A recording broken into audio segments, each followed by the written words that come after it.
When my daughter was 11 months old, we were strolling down a sunny street when she casually reached her hand out of her stroller and made the sign for airplane. I looked from her dimpled knuckles to the sky and, sure enough, there in the distance was a plane streaking its way across the horizon. I hadn't seen it, but she had. And although she hadn't yet signed milk during the thousands of times I had nursed her over the previous months, she had remembered the one time I showed her the sign for airplane. She'd seen an airplane and then she told me about it. On the scale of milestones in a baby's life, this was huge. Gifting moms vacation days is cute, but could we give them rights instead? Read more. This monumental moment took place in a small town on the coast of British Columbia, Canada. And it was made possible by Canada's notably generous maternity leave policy. After Olive's birth 5.5 years ago, I was fortunate to have a full year of paid maternity leave. These 12 months allowed me to ease myself into this bewildering new role, let my body heal, and learn to function on 4 hours of broken sleep, to bond with my daughter, take walks in the sun, nap when she napped and, yes, teach her to use sign language before she could speak. Canada wasn't always so generous with its new moms.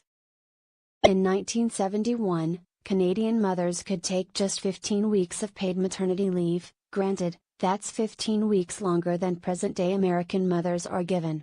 In 1990, the Canadian government added 10 weeks of parental leave benefits to the initial 15.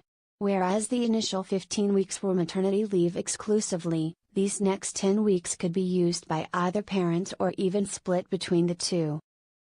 Finally, in 2000, Canada increased the 10 weeks of paid parental leave to 35 weeks, resulting in essentially a full year of benefits for Canadian parents to spend with their newborns. During this time, new parents are paid up to 55% of their salary. Compare this with the American Family and Medical Leave Act of 1993, which has remained unchanged since its passage and which requires just 12 weeks of leave, fully unpaid, for mothers of newborns or newly adopted children. Not only is this one of the shortest leave periods in the industrialized world, it is also virtually impossible to pull off. Could you live without your salary for 3 months? I couldn't. This means that a quarter of mothers in the US must go back to work within 2 weeks of giving birth. 10 days postpartum I was lying in bed exhausted, encumbered with comically large nursing boobs, crying hysterically and blowing my nose into giant disposable hospital underpants because my hormones were crashing and all I'd had time to do all day was breastfeed and change diapers. I simply cannot imagine how I could have functioned in my pre-birth role as a youth worker for at-risk teens. I was not capable of managing their crises, providing pregnancy tests and abortion referrals, counseling them out of abusive situations, or arranging rehab stays while my breasts ached and overflowed and fresh C-section stitches stung from holding my abdomen together. But thanks to the US leave policy, millions of new mothers in similar positions are forced to trudge their own weepy, bloody, bruised bodies to jobs they desperately need to stay afloat. Statistics readily speak to the tangible societal benefits of paid parental leave. Research shows that paid parental leave can reduce infant mortality by as much as 10% and also increase some vaccination rates by almost 25%. Probably because these new parents have the time to attend well baby visits and vaccination clinics. Mothers who have access to paid maternity leave also consistently experience lower rates of depression, not only during the postpartum period but also when they reach age 50 and older. When women have a longer maternity leave, they're able to breastfeed their children for longer. And study after study has linked longer breastfeeding durations to lower infant mortality rates and lower rates of asthma and obesity. I've now come to see that 12-month period as an official, federally mandated recognition of how life-changing it is to become a parent. I have never been more grateful to be Canadian than I was during my first year of motherhood. I've now come to see that 12-month period as an official, federally mandated recognition of how life-changing it is to become a parent.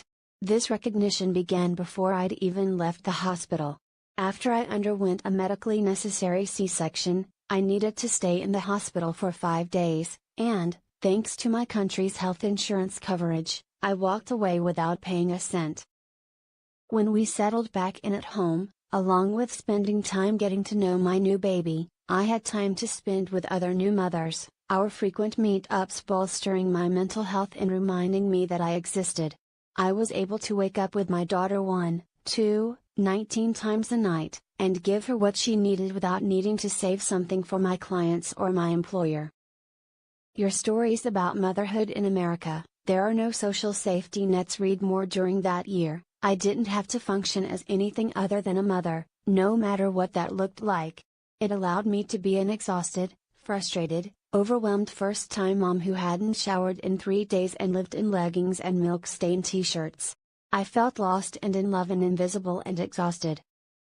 I can't imagine how American mothers feel, being crushed with all of this while also worrying if the daycare they've chosen is safe, worrying if their baby will take a bottle, worrying about leaking through their shirts or ripping their vaginal stitches or bleeding through their pants.